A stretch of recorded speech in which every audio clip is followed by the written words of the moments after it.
Hi nurses, as mentioned in the short video that we are going to make a long video about NCLEX exam preparation. What are the scores required? What are the topics which are important? But to know all this about NCLEX exam, first of all, I want to tell you this is Payal who has cleared NCLEX in first attempt with Dr. BKM NCLEX classes. Yes, sir. Thank you, sir. Many congratulations, Thank you Payal. so much. It's so good that you have produced a wonderful result. I will keep it here. I will Yes. give it to you when you on the way back. So हम आज पायल से पूछेंगे सब कुछ NCLEX exam के topics preparation सबसे important चीज mindset क्या चाहिए क्योंकि एनक्लेक्स एग्जाम की प्रिपरेशन में टाइम लगता है और किस तरीके से हम इसको आसानी से क्लियर कर सकते हैं I will ask every question that comes in my mind अगर आपके माइंड में कोई क्वेश्चन है सबसे पहले आप इस चैनल को सब्सक्राइब करो कमेंट बॉक्स में आप अपने क्वेश्चन को छोड़ना नेक्स्ट वीडियो हम पायल के साथ या अपने बाकी स्टूडेंट्स के साथ जिन्होंने एनक्लेक्स एग्जाम फर्स्ट अटेम्प्ट में क्लियर किया है आपको सारा अपडेट देंगे कि कैसे एनक्लेक्स एग्जाम की प्रिपरेशन होती है कौन से इंपॉर्टेंट टॉपिक्स हैं सबसे इंपॉर्टेंट चीज़ एनक्लेक्स एग्जाम की प्रिपरेशन में ये है कि आपको 4 साल का सब कुछ नहीं पढ़ना क्योंकि कुछ टॉपिक्स ऐसे हैं जो एनक्लेक्स में नहीं आते हैं तो सबसे इंपॉर्टेंट चीज़ होती है कि एनक्लेक्स के सिलेबस को छोटा करना ताकि आपको पूरा ना पढ़ना पड़े that is what doctor BKM NCLEX classes do for you we make your job easy हमें आपके काम को मुश्किल नहीं करना है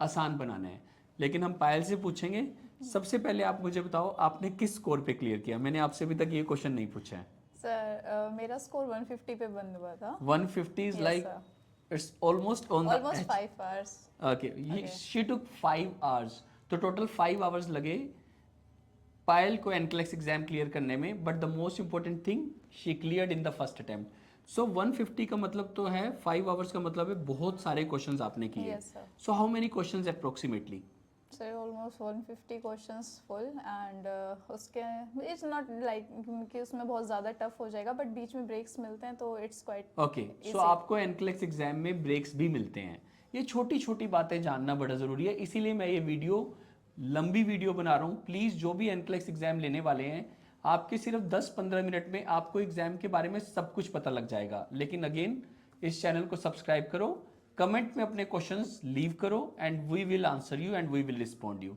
ओके पायल सो कौन से टॉपिक्स हैं जो बहुत इंपॉर्टेंट लगा कि लेटेस्ट एनक्लेक्स एग्जाम में एनक्लेक्स नेक्स्ट जनरेशन 2.0 में क्या आ रहा है सर ज़्यादातर केस स्टडीज़ पे आपको ज़्यादा फोकस करना पड़ता है केस स्टडीज़ में आपकी स्कोरिंग भी अच्छी होती है और केस स्टडीज़ आपको मतलब एक तरीके से आपके मार्क्स अच्छे करवा देती है सो केस स्टडीज़ के बारे में मैं आपको बताना चाहूँगा केस स्टडीज़ में एक पूरा केस आता है मतलब एक पेशेंट आता है जिसकी कंडीशंस बताई होती हैं उसके ऊपर 4-5 क्वेश्चंस आते हैं ऑलमोस्ट 5-6 क्वेश्चंस आते हैं उसके अंदर आपको हिस्ट्री दी होती है पेशेंट के पास्ट हिस्ट्री दी होती है मेडिकल हिस्ट्री दी होती है करंट उसके सिचुएशंस दी होती है उसके अंदर और उनके बारे में पूरी डिटेल दी होती है स्पेशली उनकी मेडिकेशंस जो उनकी करंटली चल रही हैं वो भी दी होती है और उनके बेसिस पे आपको वो 5-6 क्वेश्चंस अटेम्प्ट करने होते हैं so basically there are 5 to 6 questions that you have to attempt with a case study past medical history, current medical condition.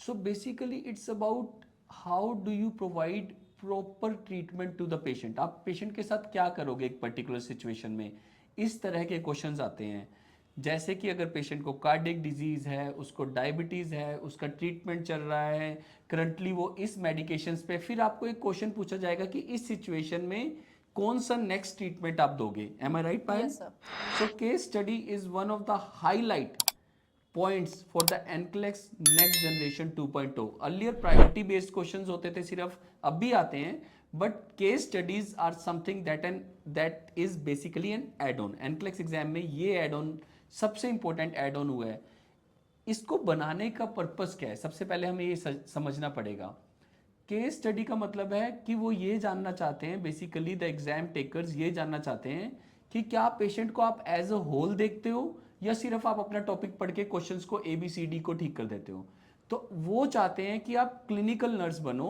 आपको पता होना चाहिए कि करंट मेडिकल सिचुएशन में आप पेशेंट को क्या ट्रीटमेंट दोगे क्या नहीं दोगे कि उस पेशेंट को ये पर्टिकुलर मेडिकेशन देनी चाहिए या नहीं दो मेडिकेशंस का आपस में इंटरेक्शन तो नहीं है इसीलिए एनक्लेक्स सिलेबस इतना वास्ट है लेकिन जैसे मैंने आपको पहले कहा हम आपके एनक्लेक्स एग्जाम के सिलेबस में से जो नहीं पढ़ना उसे निकाल देते हैं, तो वो वास्ट सिलेबस कवर्ड हो जाता है विद इन 3-4 मंथ्स।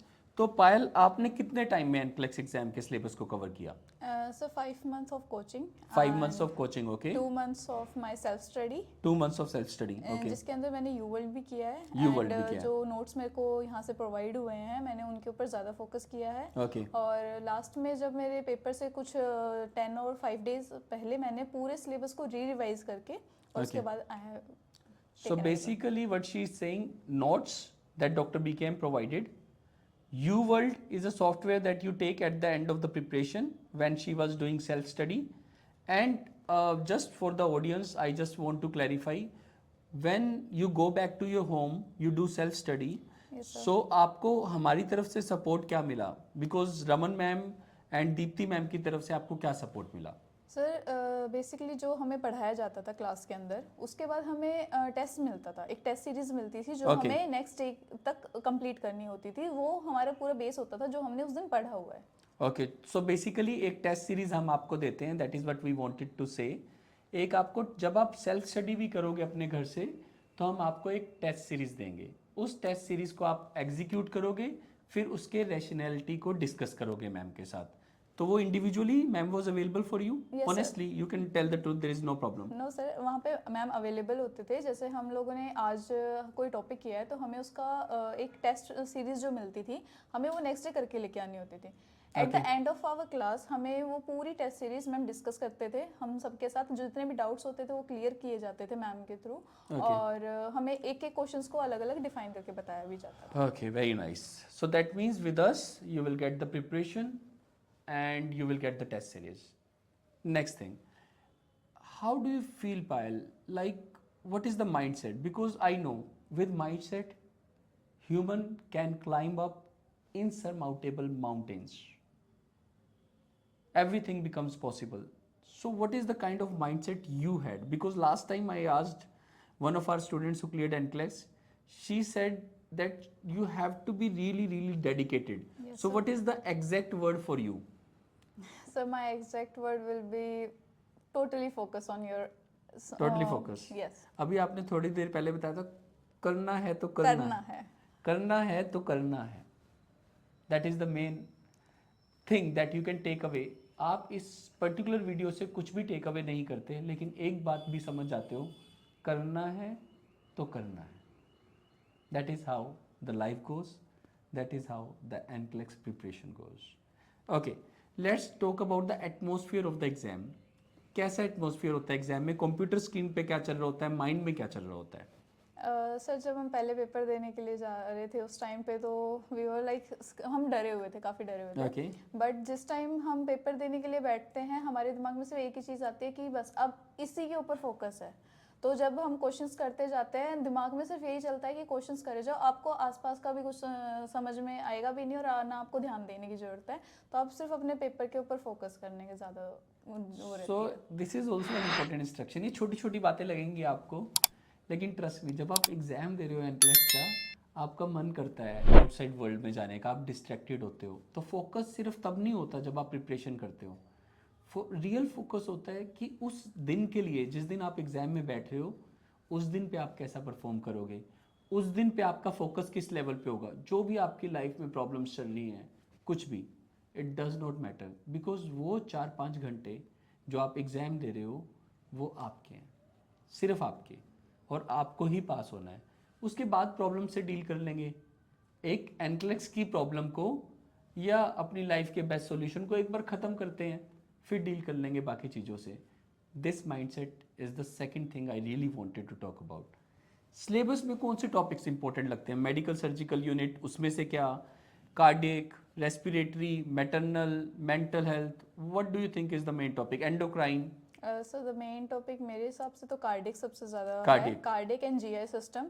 एंड अगर ओवरऑल की बात करूँ तो ओबीजी विल बी द बेस्ट। कि ओबीजी से ओबीजी related के बहुत बारे काफ़ी में थोड़ा questions और आते हैं। ऑडियंस को बताओ प्लीज। सर ओबीजी से रिलेटेड काफ़ी क्वेश्चंस आते हैं, स्पेशली जो हमारी प्री नेटल केयर होती है, प्री नेटल केयर के बारे में आते हैं। उसके बाद जो पोस्ट नेटल केयर होती है उसमें चाइल्ड बर्थ से लेके और उसके 6th मंथ या 12 मंथ तक की जो बेसिक केयर होती है उसके ऊपर रिलेटेड ज़्यादा क्वेश्चंस आते हैं। Okay, so prenatal care, postnatal care से रिलेटेड क्वेश्चंस आते हैं। Cardiac, GI system.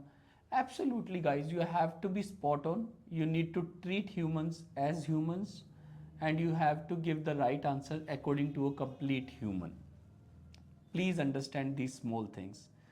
और एनक्लेक्स के बारे में आप क्या बताना चाहोगे? एक्सपीरियंस के बारे में, क्वेश्चंस के बारे में हमने आपसे पूछ लिया, 150 पे आपने क्लियर किया, एटमॉस्फेयर के आपने बता दिया कि फोकस होना चाहिए। कंप्यूटर स्क्रीन पे क्या क्या दिखता है? ग्राफ करके भी कोई चीज होती है कि ग्राफ दिखते हैं अप डाउन? ऐसा कुछ नहीं, नथिंग, ऐसा कुछ नहीं होता है। सो आपको कैसे पता लगता है आप ठीक कर रहे हो या गलत कर रहे हो, और is just intuition that you work with? No sir, it's just कि आपको अंदर से ही हो जाता है कि हाँ आप सही करते जा रहे हो। ओके, इट्स अराउंड कि अगर आप 85 से अबव क्रॉस कर जाते हो तो एक तरीके से आपको एक अलग मोटिवेशन भी मिल जाती है कि now you are satisfied with your paper and अब आगे आप कर सकते हो इसको। So again the key point is 85 question पे आपको, अगर आपकी स्क्रीन बंद हो जाती है और आप पास नहीं होते तो it's not the right thing. लेकिन हाँ, 85 के ऊपर जब स्क्रीन जाती है that means you are in the hunt, and today 90% it's your day.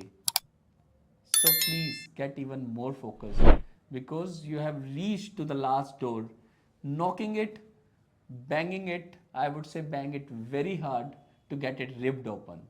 Give your best shot. Okay, Payal. What else? और जब आप प्रिपरेशन सेल्फ स्टडी में करते हो तो मोटिवेशन कहाँ से आता है? क्या वहाँ पे इंस्टीट्यूट का कुछ रोल रहता है? सर जब भी मेरी मोटिवेशन कम होती थी I used to call Raman ma'am. Okay, तो वो मोटिवेट भी करते थे, हमें गाइड भी करते थे अच्छे से कि नहीं आपको अब इस, क्योंकि वो जो पीरियड होता है वो आपका सबसे ज़्यादा मेन फोकसिंग पीरियड होता है, उसमें आपको डर भी लगता है, उसमें आप घबराते भी तो वो पीरियड एक ऐसा होता है। एग्जाम भरने टाइम क्या एक्साइटमेंट या एंजाइटी रहती है? जब आप एग्जाम भर रहे होते हो तो अब कैसी फीलिंग होती है? सर एग्जाम भरते टाइम तो मतलब इतना डर नहीं लगता है जितना जब पेपर नज़दीक आ रहा होता है, जितना डर जब आपको उस टाइम पे लगता है। पेपर जब आप फिल करते हो तब आपको ये होता है कि नहीं मैं कर सकता हूँ, मैं कर सकता हूँ, लेकिन जब पेपर नज़दीक आता है तब आपको ये हो जाता है कि नहीं अभी थोड़ा मेरे को डर लगना स्टार्ट हो गया है। ओके, और जैसे आप बता रहे थे लास्ट के 5-10 डेज में, लास्ट के 5-10 डेज में आप कह रहे थे कि नोट्स रेडी होने चाहिए बिकॉज आप बार बार पूरा सिलेबस नहीं पढ़ पाओगे। आपको धीरे धीरे धीरे करके टेपर करना पड़ता है सिलेबस को कि ये मेरे इंपॉर्टेंट पॉइंट्स हैं, ये मुझे लास्ट में सब कुछ कवर करने हैं। So we had a great discussion with Payal. Thank you audience for listening to it. आपके अगर कोई कमेंट्स हैं और कॉम्प्लीमेंट्स हैं या इवन कोई रिमार्क्स हैं, you are most welcome. Subscribe this channel, share it with your friends, call Dr. BKM and classes at 76967 34256 for the best NCLEX coaching. Thank you very much. Stay motivated, stay in the hunt, and again telling you one thing, life is a huge, huge thing, but we have to break it into pieces. If the right moment is now, अगर आज आप preparation कर रहे हो तो ये moment आपका है, अच्छे से प्रिपेयर करो। अगर आप आज एग्ज़ाम देने जा रहे हो तो ये मोमेंट आपका है, और अगर आज आपका रिजल्ट आया है तो सेलिब्रेट करो, ये मोमेंट आपका है। Thank you sir. Thank you very much.